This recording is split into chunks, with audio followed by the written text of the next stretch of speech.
for former Christians. I'm gonna have to cover Al up because he's making me crack up, man. Just like sprinkle out space. Sorry about that. Sorry about that. All right. All right. Okay. Are y'all all right? Y'all need a minute? Yeah, we're good. We're good. I'm okay. We're good. Get it out. Get it out. Go get it all out. It's out. It's out. It's out. Are you man. sure? It's out. Yes, I'm positive. Al, Give me 10 seconds. Give me 10 seconds. Oh man. Okay. Yeah, I'm good. I'm good. I don't believe you. All right. Al, have you never seen All right. Apologia before? No, I've never seen this. This Oh, is wow. hilarious. Oh, but, wow. Yeah. It's a great channel, yo. It's a great channel. Like, All right, very cool. Yeah, he Albert, this guy's a beast. Yeah. This guy's a Alright. beast Yeah. for sure. All right. Yeah. I'll check him out.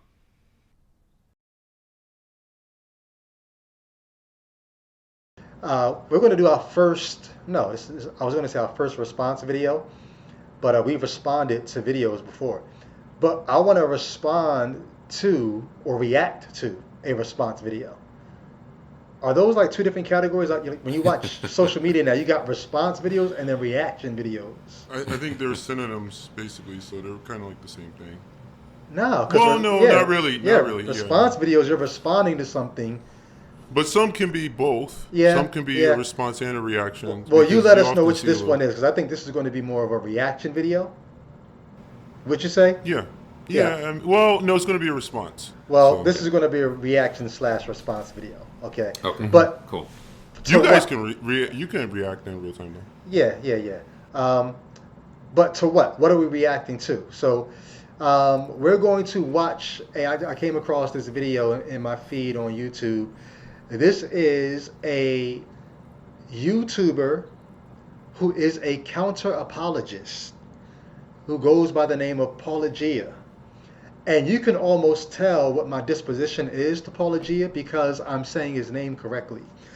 Almost every Christian apologist who responds to Apologia pretends like they can't get his name right. Almost like when Trump wants to belittle a person of color, he always acts like he can't pronounce their name. Kamala, what is it? Camilla. Like, you mispronounce someone's name to just try to otherize them or make them seem as bizarre or as questionable as your pronunciation of their name is. So most YouTube apologists who talk about this guy, they call him Apologia, all kinds of things. But it's Apologia. That's what he goes by. He responded to a video by someone who we're familiar with on this podcast, Dr. Michael Brown. You'll be familiar with Dr. Michael Brown because he responded to chapter 3 of my book, Let There Be Gaslight. And when he responded to it, I jumped on live to the response with him and Vocab Malone, trying to say, hey, I don't know if you realize the things that you're saying about my book, you kind of are underscoring my points.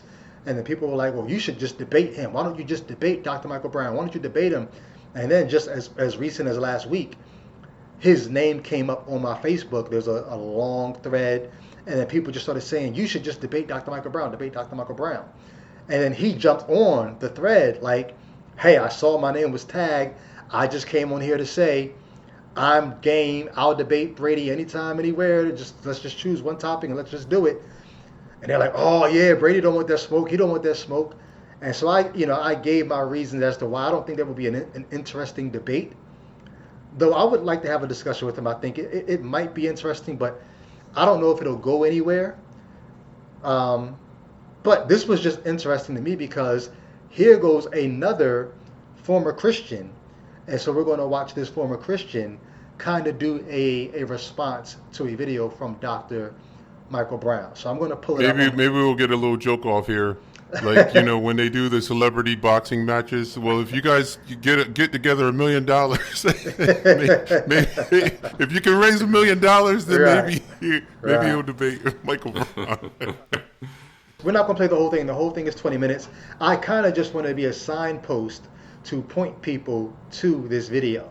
So you can go you can go watch the whole thing on YouTube. His channel is Apologia. It's a play on the word. His name is Paul, and it's a play on the term apologia, which is a Greek word that means to give a defense. Let me lay out a few things as to why we're so confident historically, from a scholarly viewpoint, that Jesus lived and died and rose from the dead. Ooh, from a scholarly viewpoint, I'd better get my mortarboard.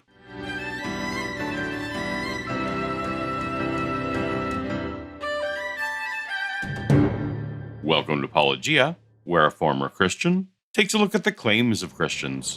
So first of all, let me just also say, he starts every video like that when he says his name. So the fact that they get his name wrong shows you this is just an enormous inattention to detail, or they're intentionally getting this man's name wrong. It's, This cartoon is ridiculous. The cartoon's ridiculous. So he's talked about too. He's not really that chiseled in real life. He's also got videos where it's live him on his new Apologia live. So he just let them like make him out of Arnold Schwarzenegger in the cartoon. That's even more funny. Yeah. I love it. So this is Apologia's avatar, I guess. And here you got Michael Brown. He's going to be talking about here.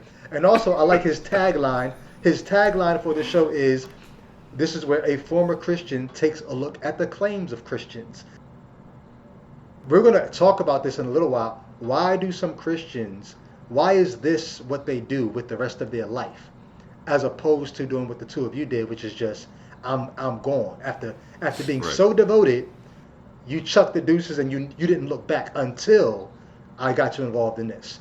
But I'm just, I appreciate what he's been doing with his former Christian life. So here he goes. In the apologetic sphere, as a Messianic Jew and Christian Zionist. Someone on Twitter alerted me to this video and wished for Dr. Brown and I to have a conversation about it. I can confirm that Michael was offered a popular platform to chat with me, but he turned me down. While I'd have loved for that to happen. So I think that's interesting. He jumped on Facebook and immediately was like, "Yo, I'll debate Brady anywhere." But if what Apologia is saying is true, he threw it out to Michael Brown like, "Yo, let's have this discussion." And for whatever Is that reason, somewhat of an insult to you? Like, it's like, I'll take Brady. Like, he's small potatoes or something. Like, I guess. And see, I haven't done public debates, so my debate chops are not there, even though I would love to have a discussion. But Right. this is what Apologia does. Like, he gets into this. So is it safe that we could pass the whole he didn't want the smoke baton on to Michael Brown? They don't first know. said you didn't want it, and now Michael Brown doesn't want it from him? I don't know. I'm just It's like a round table of not wanting the smoke. But let's go.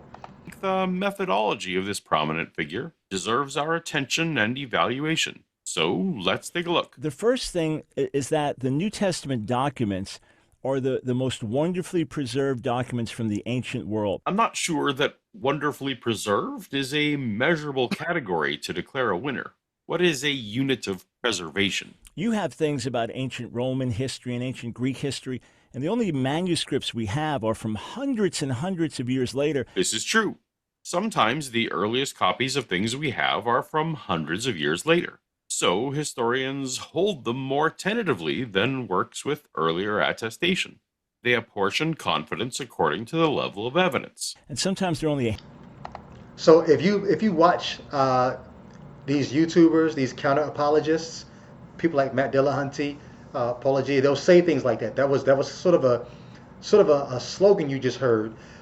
Apportion confidence, or apportion my belief according to the level of evidence. So it's almost like people want you to have all this faith when they've given you this little bit of evidence. And he's like, no, let's apportion our confidence in something according to the level of the evidence.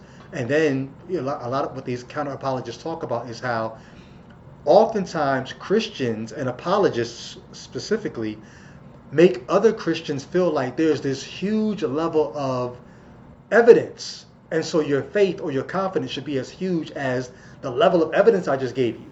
But then these counter apologists would say, really, when you put the magnifying glass on this huge level of evidence, it's really not as big as they made it seem. And therefore your confidence... Basically, you have a mustard seed of evidence. Right. But you've got this mountain of faith. Of faith. Right. Of right. faith. Exactly. Yeah. And sometimes they're only a handful. This is true. same point applies. With the New Testament, the earliest manuscripts are within a generation of the death of the authors of the New Testament. That's kind of unprecedented. It's not only unprecedented, it's false.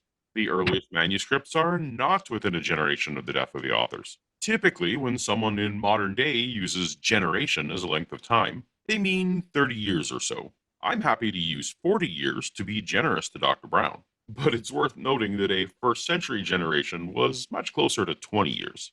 For Acts, 2nd Thessalonians, 1st and 2nd Timothy, Philemon, James, 1st and 2nd Peter, 1st, 2nd and 3rd John, Jude, and Revelation, the earliest manuscripts are from the 3rd or 4th centuries. As I've yet to hear a Christian claim that any of these men lived to 260 years old, Dr. Brown is just wrong about these. Scholars don't claim to know who wrote Hebrews, so that can't be tested. Assuming that Paul wrote all the letters attributed to him, the earliest manuscripts of those letters are most generously dated around 175 AD. Since Christian tradition has Paul dying around 64 AD, that's at least 3 generations away. Best case. If we accept the earliest dating, we have Matthew, Mark, and Luke fragments from around 150 AD. However, Christian tradition for these men has them martyred in the mid-1st century, so these are at least 2 generations away. This leaves the Gospel of John, Dr. Brown's best case. It's widely accepted that manuscript fragment P52, a credit card-sized bit of the Gospel of John, is the earliest extant copy that has been discovered. It's 2nd century, but when in the 2nd century? 175 AD to 200 AD is commonly argued. A few outlying scholars have put forth 125 AD. So, if John was the author of John, and the church tradition that John died of old age around 90 AD, and the fringe position on the dating of P52 is correct, then Dr. Brown would be just barely correct about 1 book, if we generously call a generation 40 years. So, in case anybody's confused, he's not talking about when these books were written. He's talking about Dr. Brown's claim that the earliest manuscripts that we have, copies of manuscripts on any of these books, were within a generation of the authors. And Apologia just goes through the list to kind of show that's not true for any of these books. And then the closest that you have is John, where you're just outside the realm of possibility to get a manuscript from within a very generous generation of when these people lived. Thoughts? You don't think Mark Brown is confusing manuscript versus autographa? No. In any sense? Okay. I'm sure. There's no autographa. I know there's no autographa. Like, I know there's no autographa. Mm-hmm. But okay. No, it's I was not trying a to be slip. generous to Dr. Brown and say maybe he just... No, Dr. Brown, of course, he knows. Right. When he's talking about manuscripts, he's talking about the copies of the Right. copies of whatever would have been the autographa when you get back there. Right. So for him to make this claim that it's the most attested to book, more than any other book in history, or we've got these manuscripts from within a generation, Apologia just goes through the list here like that. You can't really say that, honestly. Yeah.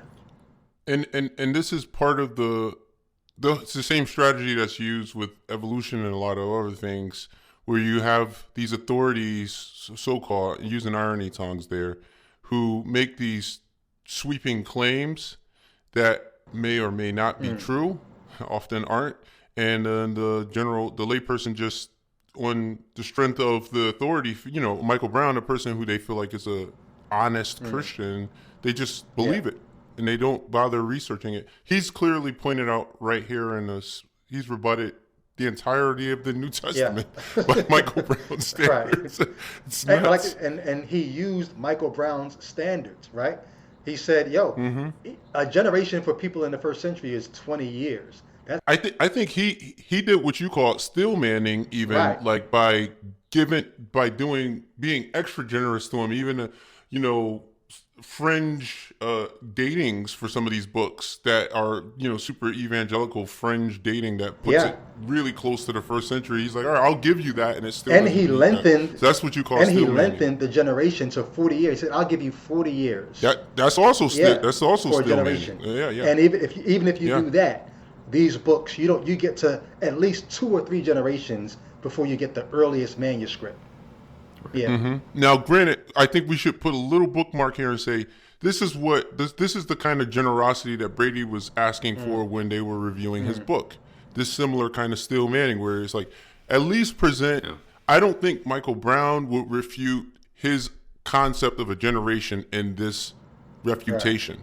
He would say that's that's a fair assessment. If anything, you're being too generous. That's what Michael Brown himself. Can you make your point about your opponent when you're being generous? That's when you know you've got a point. Yes. Right. Not when you're looking to, oh, you spelled this guy's name wrong. I'm going to take that point away from you. Ooh, you didn't give a reference for that. Ooh, you gave references for that. I don't like your references. Not when you're nitpicking at everything a person does, and that's how you win your argument against them. No, that's not Still Manning. That's not being generous. And it shows you that this guy, the reason why he can be so generous is because he thinks the strength of his argument is so strong that even if you if you, as Elijah the Tishbite, poured water on the offering before he prayed, come on here, I feel my help. Even if you pour water on it, you know that the fire is going to lap it up. Right. You know it's going to lap it up. When you're strong in what you believe and what you know you've studied, you can be generous to your opponent and your case still stands. So I would applaud Apologia just on that note. And like you said, I would have loved for the people who were reviewing Let There Be Gaslight to be strong enough in their stance that they could say, I think Brady was trying to do this. Let me give him the benefit of the doubt and say that's what he was doing. And can I still make my case? Or do I have to tackle him when he makes the slightest, oop, you spelled it wrong? Yeah, exactly. All right, keep it going. Book out of 27 books is not the impression Dr. Brown gives here. This is incredibly misleading at best and bordering on dishonest or uninformed. It's ultimately irrelevant, but why stretch the truth like this if you're trying to convince people about the strong, scholarly evidence of your position? I went on this one a bit at length to demonstrate the kind of sloppy claims Dr. Brown will be throwing around today. And we have thousands of manuscript copies. The number of manuscript copies tells us nothing at all about the veracity of what's written, and only the popularity of what's written. That said, from the first 1,000 years of Christianity, we have only a few hundred manuscripts. We don't start getting into thousands of copies until you start including those from the 12th century. And even though between them there are tiny copyist errors and things like that, and one thing. Hold on, I saw Albert smiling. I don't know if Jay Witt had any reaction. Any reaction to what we just heard? It's it's just showing Harry Potter. That's fine. That's just good. Yeah. But no. Yeah, this is going to be a hard one to sit through No, without laughing because he weaves humor into almost every one of his critiques. No. So I do have a thought. I remember at times when I would read Calvin and read some of his commentaries about the Old Testament. It's been so long, so I don't remember exactly what he was pointing out exactly, but he was talking about how much faith he had in the scientific enterprise in terms of being able to uncover and answer a lot of the questions that we have, because the manuscript evidence that they had in the 16th century, right, is not, the fidelity of that is not as clear as it is today. So I don't know why I thought of that. I think it helps me think about, what would some of these early reformers think, in light of the evidence we have today. Wow. Yeah, I don't know. I think that's an interesting question, because Calvin himself posited that or hypothesized about how he was sure that certain things were going to align in the tenets of Christianity in its favor. So would he think that now? I don't know. Wow. Just a thought. So yeah. Tiny copyist errors and things like. We don't start getting into thousands of copies until you start including those from the 12th century. And even though between them there are tiny copyist errors and things like that, and one thing would spell Mr. M-I-S-T-E-R and another M-R dot, the fact is they're in essential harmony on all the foundations. Dr. Brown is downplaying the magnitude here. There are more differences in our manuscripts than there are words in the New Testament. But the hundreds of thousands of differences are the inevitable product of so many human-made copies. I concede that most are in the category of spelling and other easily identified copying errors, but a few are more concerning. A topic for another day. That's amazing. So it's the best attested book from the ancient world. It appears that Dr. Brown is equating number of copies with attestation. There are far fewer variations in our 600 ancient copies of Homer's Iliad, for example. Why isn't that better attested? But for the official book of the official religion of the largest empire to have been the work that most resources went toward copying is entirely unsurprising and certainly not requiring anything divine to explain. However, it should go without saying that how well a claim has been preserved has less than nothing to do with whether the claim is true. Otherwise, we'd see kids in London train stations disappearing to Hogwarts. Not only so, but scholars have seen that the accounts we have in the Gospels are eyewitness accounts. Well, now you're getting to a sharp divide between secular historians and evangelical apologists. None of the Gospel authors claim to be eyewitnesses. Church tradition agrees that the authors of Luke and Mark were not eyewitnesses. An eyewitness wrote John only if you interpret the author as referring to himself in the third person. George is getting upset. And if Matthew wrote Matthew, rather than telling the story of his personal first time meeting Jesus in his own words, he decided instead to copy verbatim his experience from Mark's telling. If someone asks you to tell the story of how you met your spouse, you don't copy and paste the description from the wedding toast your sister gave. And Luke talked to the eyewitnesses. The author of Luke doesn't claim. Hold on. Can we just take a laugh break here? Yo, he's Yeah, this guy's Isn't killing he? it with the, he's killing it with the clips. He's murdering it on so many dimensions. It's amazing. all right. Yeah. I think I know why Michael Brown didn't want to debate this dude. Yo, I love it. This guy is killing him. All right. Sheesh. I think I got it out. Okay, all right, go. Okay. We're good. Personally spoken to eyewitnesses. He says that the stories he's recording were handed down from eyewitnesses. This could mean second-hand tales. This could mean fifth-hand or 20th-hand telephone games. To assume a best-case scenario is purely an assumption. And researched and got the information to get things accurate. So it's not like, say, Muhammad, hundreds and hundreds of years later, claiming to get revelation from God and telling us what happened in Jesus' day or telling us what happened in Moses' day. These were the eyewitnesses. What eyewitness told the authors of the gospel about what Jesus prayed in private in the garden? Or what Satan told Jesus? Or what the guard said to... So hold on. These are questions that I had even as a believer. When you would hear these private conversations recorded in scripture, and it's like, wait, only Jesus and Pilate were there. Only, how did you... And then, Or of course, Moses writing about his own burial. well, that one not so much, because I'm thinking... I know. Yeah, but it's just, here in the New Testament, Yeah. I guess the same thing could apply. I'm like, these private conversations, how divine does the revelation, narrator... man. Right, The how does the answer to all of these narrator are or divine author know revelation. what was said in these private conversations? But then you get into... But once you start supplying things like divine revelation, then you have to answer for, okay, well then how come you don't know these other things that could have been divinely revealed to you? It's the same kind of methodology they take to science, the God of the gaps. Mm-hmm. Whenever you come to a gap in information, you just appeal to divine. I mean, they have that in their back Right, pocket. but that paints you into a corner, because the second you appeal to divine revelation, that divine revelation is now responsible for any error you find in the account. Yeah, well, Or do you switch from divine revelation to the scribe at that point? brother, the errors that you see are more an indication of your sight than they are the errors. That's some that's some Mac level pimpery right there. Oh yes, Where the pimp it's can a make moral. the prostitute. It's a The pimp moral can make issue. the prostitute feel like it's her fault that she's getting smacked. Like, oh, that is Absolutely, me. It's my fault. It's a moral issue. I keep doing this. I keep making him hit me. Like what? Yeah, it's a moral issue. The fact that you see contradictions or errors that's a moral issue on you. That's not the actual text. You see, This you're is- confused. I'm glad I was able to correct you on that. yeah, with a little bit of victim blaming. Thanks a lot. Right. Anything else on this?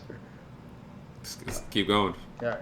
Private, or what God was doing before creation. These details were allegedly inspired by the Holy Spirit. How is that revelation from God any different from that of Muhammad? And there's even something called the criterion of embarrassment. In other words, if something in the document is embarrassing to the hero of the story, you don't expect to see it. The criterion of embarrassment is used almost exclusively in biblical apologetics, with only rare appeals from secular historians. This is, in part, because it is impossible to have confidence that what would be embarrassing in one time or place or individual would also be embarrassing for another time or place or individual. Times change. Cultural norms vary by region.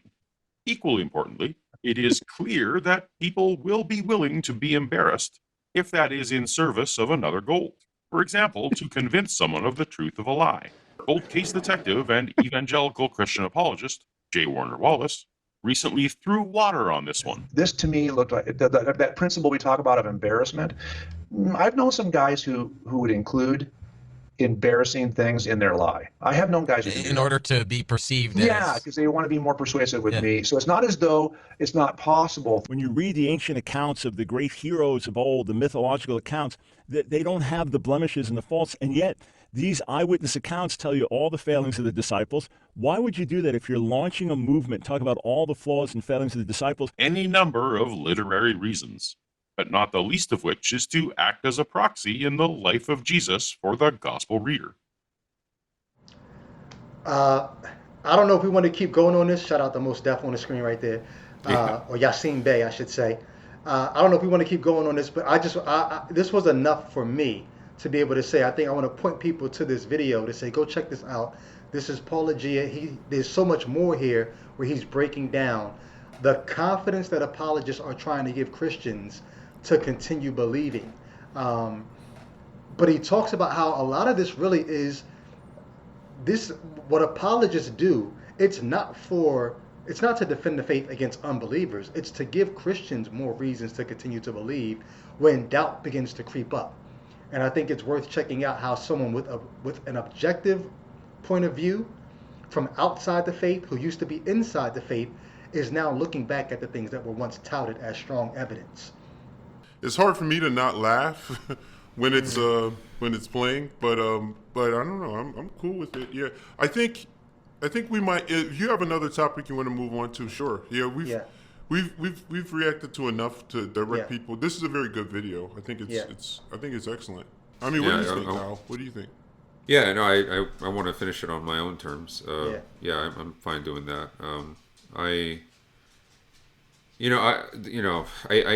not a manuscript scholar, right? So I've only read things, criticisms, only so much of it that to me was, obviously convincing, being on this side of the faith. But I remember being convinced of this argument, right? When I read Case for Christ, that was front and center in that book. I remember a master's seminary professor giving a lecture on a Sunday and touting how reliable the manuscripts are, etc. And he was also promoting kind of the ESV translation at the time. Mm-hmm. For some reason, the only thing that sticks in my mind as proof that the ESV was so faithful to all of the disparities you would see from the manuscript evidence was they would just add an ellipsis here and there in the Old Testament. And if that's what I remember the most walking away from that in terms of real honest assessment of all of the issues, then it's pretty disappointing thinking about it now. So I don't know, that's I remember reading Bart Ehrman, listening to Bart Ehrman a little bit at the time. I haven't really revisited him much, but I remember being kind of not persuaded by everything that he'd said, though. I don't know what you think on that, Brady. Just some of the things that Ehrman chooses to present, I think tends to be a bit like well, that's not quite really the the most important thing, but there are other things that are a lot more Yeah. striking and shocking. Yeah, From none of him. Ehrman's critiques or comments would have ever made me deconvert. Like you Yes, said a right, couple weeks ago, it was after deconverting that right, I grew an appreciation for Ehrman because it was almost like correct. once I no longer believed, this is something that's worth talking about too. Part of the reason why I'm so engaged in doing a podcast like this and why I spend so much time thinking about Christian things is now that I no longer believe, I'm very curious as to why was I so convinced before. And so it causes me to go back and say, man, how did that catch me up then? How did I believe that? Or what could I have known that would have kept me from going down that road? Yeah, And so it's almost like when you're walking down the street and you trip and you look back like, wait, what did I trip over? Like, why don't you just keep going? Why are you looking back? I want to know what tripped me up. And so I think Ehrman's insight now, it's more useful to me now than it was before, because though it would have never caused me to doubt, now it helps me to understand. Oh, that's why I tripped. I didn't realize that that's what was going on. I didn't realize that's what they were doing. Yeah. That the Cambridge, I think it was the Cambridge Declaration or statement on inerrancy that was passed around in a lot of Presbyterian circles. I remember coming across it and then really doing somewhat of, at the time, what I would have considered a deep dive on inerrancy, and then realizing it all came down to that's speaking on the initial inspiration of the initial writing that we don't have access to now. We have access to it through copies that are flawed. There's no other way around it. And I remember being, that's what drove me to trying to read every footnote, is because then I realized, oh, you have these variations and these errors or flaws, and you have a different ending and mark and so forth. And it's like, okay, well, I'll just read it all just so I'll make sure that I'm getting whatever it is that's in the autography. Does that make sense, Yeah. Brady? It was Yeah. almost like a paranoia that I had bought into the belief in this text prior to knowing that it was actually in the belief in inerrancy, prior to knowing that the inerrancy applied to the autographer, not to every copy of the autographer that we have. You see? Once I realized that, then I was basically paranoid. It's like, because then you realize you have this dilemma. It's like, what are you, do you have access to the word or not? And for me, it was a matter of, okay, just absorb as many chunks of everything that we have, so that I can make sure that it's in there somehow. Whether you get what I mean? Yeah. Yeah. I think a lot of Christians, they might not go down that deep of a hole. Because I remember when I left the faith, I remember talking to a friend who was trying to basically make some arguments. And I was like, dude, do you even know where your book comes from? And he's like, oh, we're not going to get into that. The reason why he said, no, we're not going to get it is because he had never studied it. He didn't have the slightest clue of what when he was saying inerrancy, he had no clue what that even means. Right. You see He what I was mean? reciting, it's almost like he was reciting the legend Yep. and comfortable with the legend as long as you didn't make him acknowledge the fact that it was a legend. Yeah. And And I think there a are- lot of Christians, they sort of, it's almost like when you see, when you're a baby or a kid and you're scared of the dark, so you get under the covers. It's like, yo, if something was in a room that was going to get you, your covers aren't going to protect you. Like closing your eyes to the problems with inerrancy doesn't make it go away. You know what I mean? Like I feel, you see what I'm saying? I'm sorry for cutting you off, Brady, there, but No, it's that's all what, good. yeah. I think on some level there's a patchwork of things that you use to cover you up. Those covers you're talking about being under. So the first sheet might be inerrancy, and if someone pulls that away, then you've got, but I know how it impacts my life. And if someone pulls that away, then you've got, well, I know we got to have faith. And there's all these different things that you're using to cover yourself up. Infallibility. Yeah. Right? Didn't you say you went from they pulled the inerrancy one off and you went to infallibility after that, right? That would have been the second one. Right. Yeah. But now you've got people who are willing to back away from. There was. Can I say this? Should I say this? I don't know if he would even allow me to say this. So I'll just say a brother who, uh, a Christian brother, I won't even say who, in one of our discussions talking about these things, he got to a point where he said, okay, well, maybe the Bible isn't inerrant. But, so that sheet was pulled away, but then he went back to some other, basically, so what are you going to just have no God? We're just going to have no revelation then? Like, that's not tenable.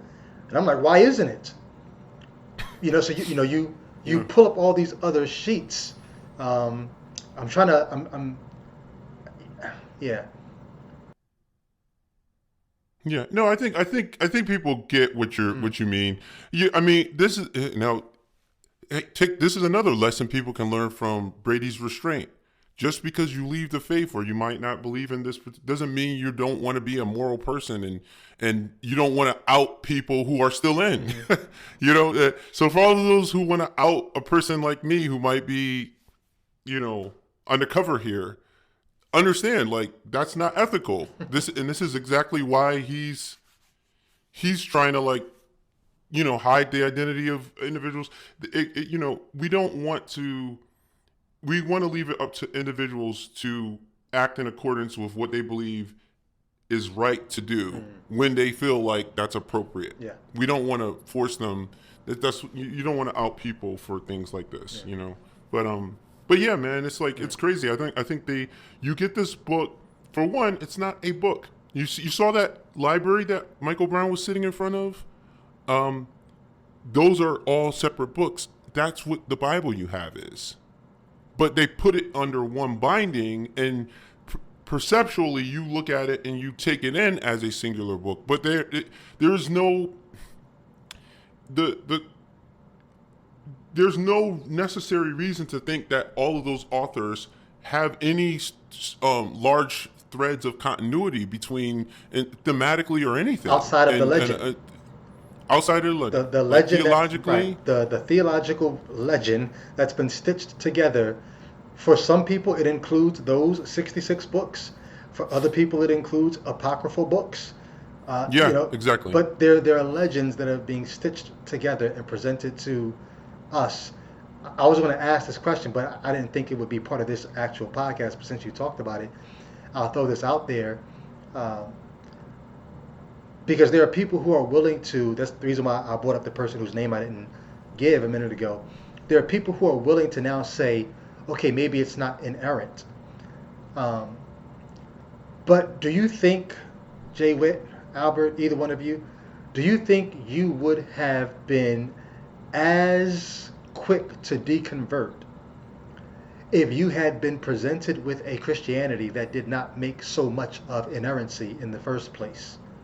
When you then finally were introduced to Albert, the professor who talks about the likeness to myth in the Bible, and the things that you came across that made you say, oh, this can't be literally true. Had you not been sold an inerrant Bible, A, would you have believed as strongly as you did? B, would you have ever deconverted if you were already on the idea of, oh, it's not doing that anyway? Me, probably no. Yeah, for me personally, I don't think that would have been enough. I think if you were to show, it was interesting because I think a couple of years before I walked away from the faith, I kind of had just a notion of, I wasn't really like that keen on like a lot of the low level details with the Peter Enns debate, but I assumed that some of what I was allowing for to happen from like a textual perspective, I was starting to give a lot more leeway to the text in general. Did that affect your faith at all? No, hold on. When you say giving a lot more leeway to the text, what do you mean for the listener? Just it's related to the inerrancy question, but also just the question of making the text feel more human than it was. So basically, it's more like of a, it can contain error and you'll still trust it. right, contain error, or it can just be. It can even not really describe what's historical. It could be doing more than Yeah. something literal. Correct. Oh, that's the leeway you're talking about. Okay. Did that affect that was the leeway. Did that affect your faith at all? I don't think it did. No, I was still confessionally reformed. I was still believed in the reformed tenets and just got the gospel itself. Did I still believe that Jesus was historical in his death, life, death, and resurrection? Yeah. The virgin birth, I never really thought too deeply. Maybe I was a little too scared to think too deeply about it. Okay. But this guy was never a believer. That was never a believer. But yeah, no. When you start giving leeway to the text, it's really difficult to process all of what the ramifications would be, right? From a theological perspective and all that stuff. So well, that's what the fundamentalists warn, right? They warn it's a course. slippery slope once you give up on inerrancy. yeah, And they're right. Sure. Because, Yeah, they're right. like Jay Witt said, when I was in Bible college, not seminary, but before that in Bible college, when I shifted from inerrancy to infallibility, like you, Albert, I didn't lose my faith. I was just as strong a believer, but I was less black and white about certain things. That was the only way that I realized my faith had shifted from 2008 on, from 2008 up until 2014, where my faith was really rocked. I was a solid believer, still running a ministry in Philadelphia with young teens and all that, but just a little more willing to be less black and white. Right. So Yeah, that's probably true of me too. Okay. Yeah, and they, the only thing I'll add to that, because I think you summed it up so well, Albert, is that the very interesting thing about this whole conversation around the text is they ultimately appeal to magic at the end of the day. hold on. Because- You're about to go somewhere that's going to take us very deep, and I don't. No, because you don't have to do the deep dive. I Just can't- leave it at I that. can't not Like, chase- I can't not chase- continents. I can't not chase Come on, that. man. Go ahead, say what you're going to say. Come on, man. I'm going to try to That's it. resist. I mean, I said it. What do you basically mean what by I'm- that? You can't just throw that out there. What do you what mean I'm by saying, that? What I'm saying when I say they have to appeal to magic is, since it's so human and so flawed, and there are so many, Enns just said, like, there are more variants than there are actual words in the New Testament. Once That was you start Ehrman, encountering, Ehrman, you mean? Ehrman, I said Enns. I'm sorry, I meant Urban. So yeah, Ehrman just said there are more variants than there are actual words in the New Testament. Once you start understanding that, then what confidence do you give people? The basis on what do you base the confidence that you're commending to your audience in the text? You say, well, we have to trust that a God who will give an inerrant autographer would then preserve enough of it for our salvation.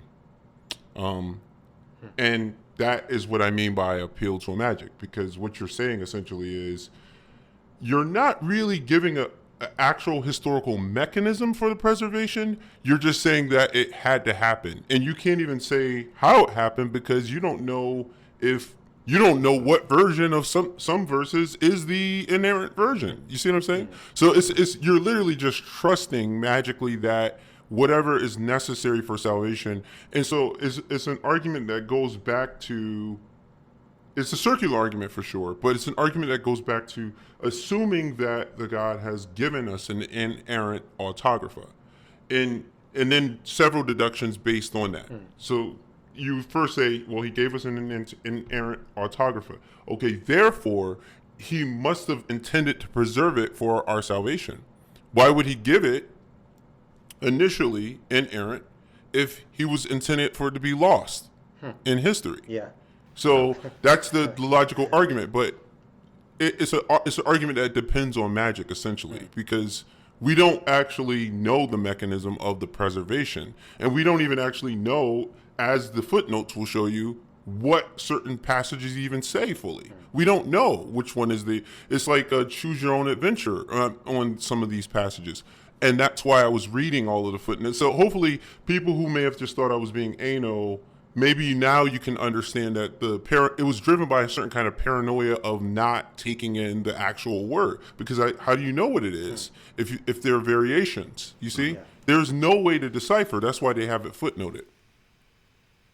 Or in conclusion, there's no way really to tell if the autographer was inerrant anyway. Is that essentially what you're saying too? Jay? Well, no, I'm not saying that, well, because that's true. I was in the. I agree with that that conclusion, right. But I'm saying, of course I believe that now, but like at the time as a believer, okay, I was like, I took for granted. It's almost like what Brady just said a minute ago when he was like, "Where you're just going to believe we're not going to have a God that reveals Himself." It was like, that was my attitude, essentially. Mm-hmm. I actually assumed that, of course, there's a God, and of course, that if there's a God, He gave us written revelation, of course, then it would have been inerrant because He's God and He's perfect, and of course, He would have thus preserved it. But I had the dilemma of variance in my Bible, that the footnote showed up. Mm-hmm. So the fact that I had all these footnotes, any Christian who's looking at the Bible, just ask yourself the question, why are there footnotes in your Bible? Well, it's because people aren't sure about the reading of certain passages. Well, that raises, if you start going down that wormhole,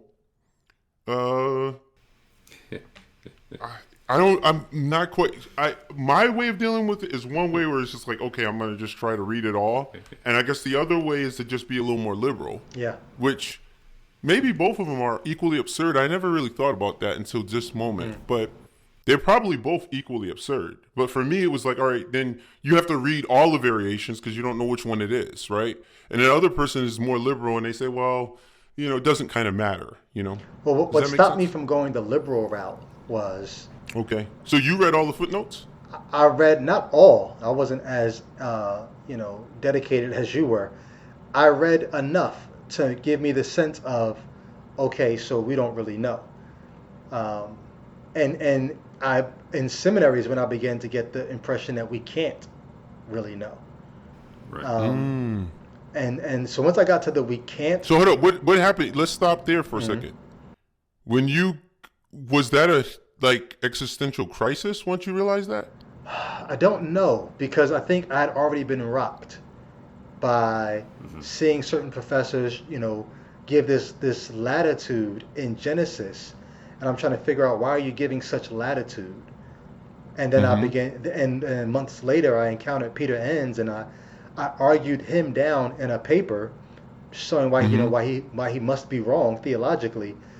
But then I began to connect the dots between what he was doing and these other professors who are like trying to make Genesis this wide range of interpretation, more liberal. And I'm like, something's going on here. So then by the time I started encountering the variants, and then started, seeing the notes of the translators for the Nestle? ESV? No, not the ESV, the Nestle. NASB? The Greek New Testament. Oh wow! Yeah, I think it's NE 27, Nestle Alan 27, whichever was the latest Greek New Testament. But these, the same body that's putting out the Greek New Testaments from the quote unquote best manuscripts.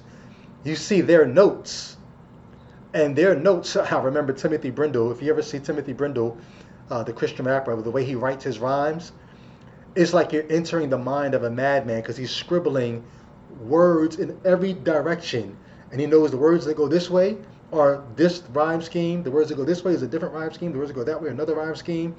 And I'm looking at how he writes his rhymes like, yo, that's insane. But if you look at the notes of the people who are, putting the Greek New Testament together, their notes is like, wait, you got to think through all that just to translate this one verse? How the hell do you know at the end of that process that you got it right? Like you're doing a chalkboard full of math just to translate one verse, and I'm living with the result that you come up with. Why am I trusting you? And then you're going to do this again in another few years, and you might come to a different result. No, now this is interesting because I think it's almost like, gosh, there's so many great examples. It's almost like when you get in a cab and you feel like you're invincible in the cab. You don't worry about his driving because you just assume you're going to safely get. But he's a human being driving the cab. Or if you're in an airplane, you don't want to know the mechanics behind it. You're just going to get in there. Or and not wanting to see, me like me. I don't like to see the chefs in the kitchen making my food. I don't want to see. Right. Because if I'll never forget seeing a guy digging up his nose because they had one of the open. But kitchens, even if it's not and something like, that severe or obvious, I might just see something that looks a little like, did you just scratch? Did you just like? Yeah, I might just see something that makes me say, I don't. Yeah. Ignorance is right, bliss. and it ruins my food if I see it. So ignorance is bliss. Right. It's the same that thing. might be the title of this episode. Ignorance is bliss, yo. Right. Ignorance is bliss. Because so long as I don't see the guy in the kitchen digging up his nose, I'm gonna eat the food. I'm fine. Yeah. But if I see that, I remember getting up. I had already ordered my food. I had to just jet. I had to leave. Yeah. I was like, I can't. I sit felt here that way after I halfway see- through seminary where I said, wait, this is what's going on in translation In the committees? kitchen? Now, hold on. Because on one hand, hats off to them.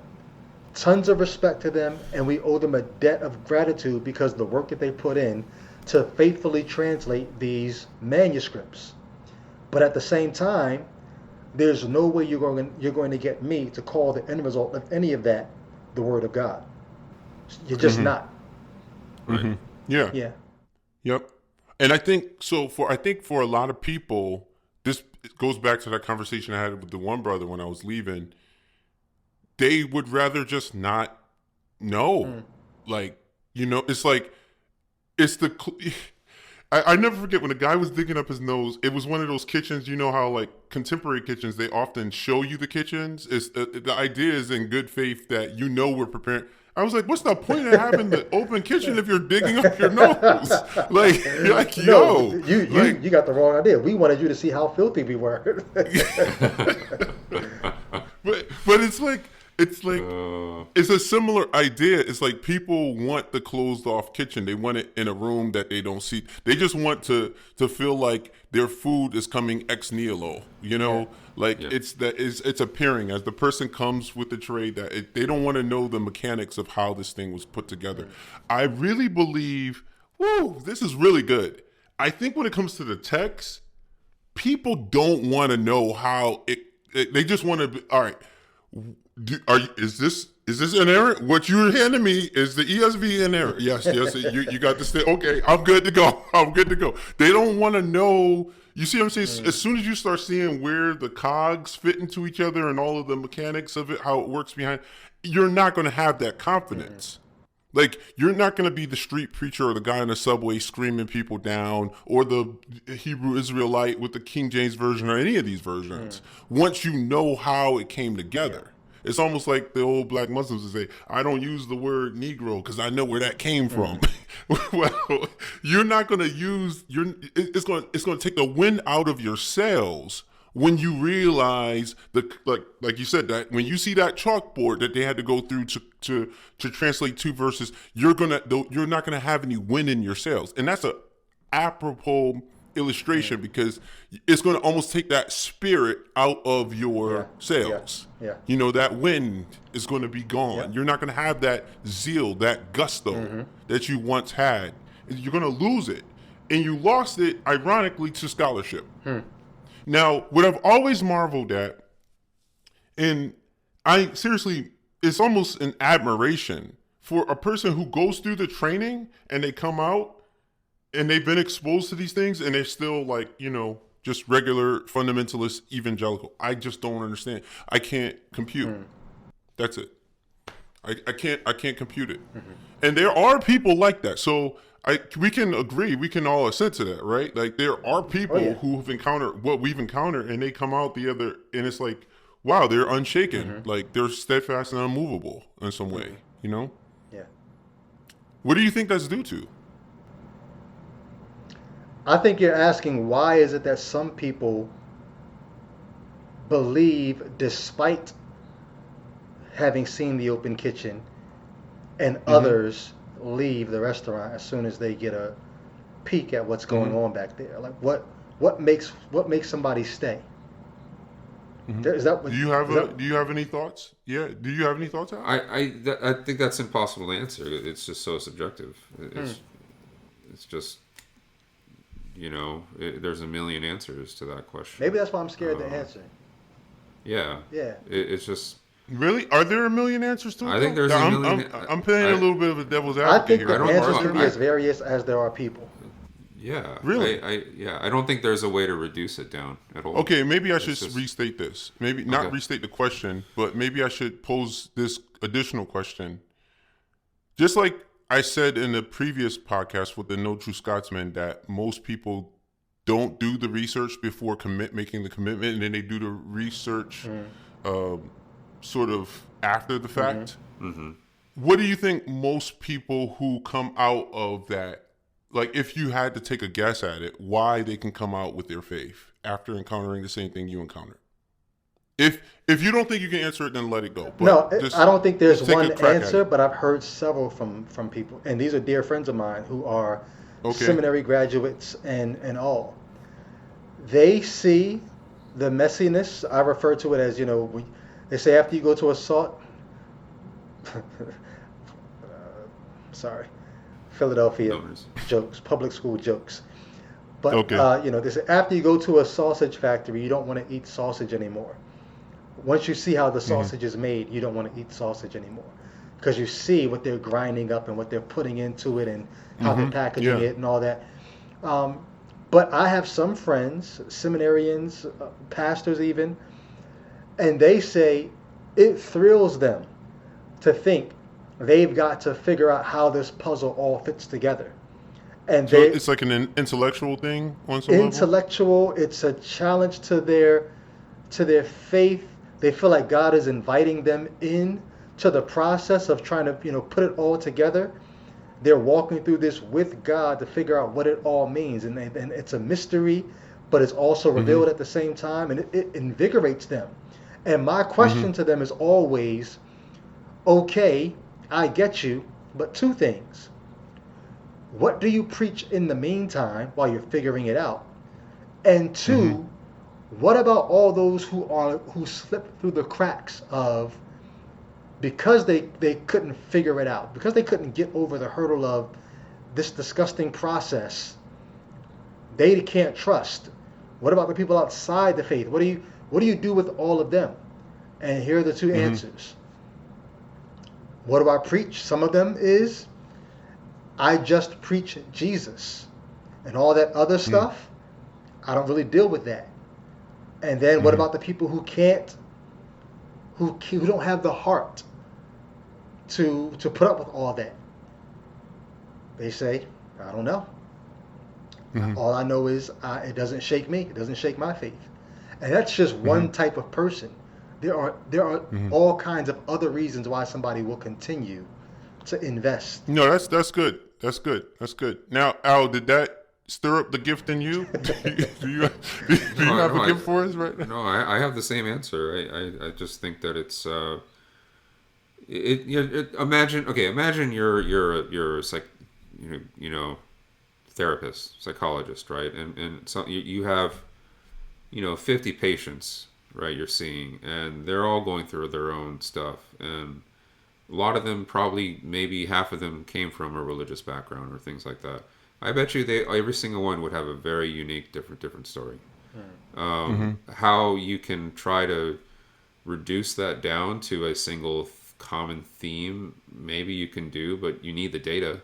You need data. So you think that it would just be guesswork if you said it? It wouldn't really have. Well, here's what wouldn't be guesswork. If Al answered something probably similar to what we've talked about before, why couldn't you do that? Is that a question you're asking us? Well, I'm saying that wouldn't be guesswork. Okay, yeah. So you're asking Al why? Okay, Al, why couldn't I'm you asking do that? you too, Jay Witt. But Al said that wasn't the reason why he left. The text wasn't. This wasn't the big issue for you, right? Yeah, in terms of inerrancy, that wasn't the issue, or even infallibility, right? Gotcha. It was about the common thread of archetypes and all that stuff, and I'm just like, wait a minute, this is not reality. That's so funny. Not historical. Now this is hilarious because it's nuts because like this is why I'm always trying to knock at the whole monolith thing that they come at unbelievers or people who defect. Like that wouldn't have did it for me. What did it for Albert wouldn't have did it for me. Like I had to find like actual text that I could not make a line logically that I was like, all right, I'm out. Right. But archetype would have never did it for me. But I think that's a valid reason. I think it's valid. You know, it's crazy. It's like, it's nuts. I recognize that's valid. The validity of your reason is crazy. But it wouldn't have done it for me. I would still be in my former sins as a believer. No, I would still be a believer. Like seriously, if a person, if I sat there, who's the myth guy that you always refer to that talked about it? Joseph Campbell. If I sat there and listen, it ironically has the same name as the guy over for the founder of the Mormons, Joseph Campbell. Right. No, Joseph Smith. Joseph Smith. Yeah, sorry. So it's okay. You can edit that out. Nope. But I'll give you. Here's another way to put it. I found Christopher Hitchens more persuasive than people like Richard Dawkins or Sam Harris, or the kinds of atheists who are very much about more hell bent on the pure rationalist perspective. No. Was it no pun intended? More hell bent. Yeah, more hell. Yeah, exactly. Yeah. So I just think that each person speaks to different people, right? Whatever they innately feel much more inclined to gravitate towards in terms of like the persuasiveness, the form that persuasive statements and arguments can make. Those are very diverse, and everyone. Yeah, a lot of Christians who I think don't really take the time to think about some of these things, about how what they find to be more persuasive, even as a Christian, I think is an interesting subject in and of itself. So we were all brought in by the cross, but we all left out of separate doors. Right. No, I think we all were, but we all brought in for different reasons too at the same time. Really? Yeah, okay. Absolutely. We all arrived to believing in the gospel narrative, right, and believing and finding a way to see how it addresses your needs or your how it satisfies you in some deep way, right? I think everyone has their own reasons, for absolutely. I don't know. I think I agree with that to an extent, and this is the evangelical in me. I think we all show up at the foot of the cross through a variety of ways. But once you show up at the foot of the cross, you're there because of the weight of your sin. And so whatever else you might be getting out of the deal, a father when you didn't have a father, a family when you didn't have a family, self-esteem when you didn't have self-esteem. Those are secondary. Those are secondary to I need a savior. So I'm not denying that it's not propositionally based. I 100% agree it's propositionally based, but I think people always have a certain lens to how they receive that proposition. Okay. That I think that's all I'm trying to say. Yeah, that's fair. Yeah. I think this is great because people can see that again, we're not a monolith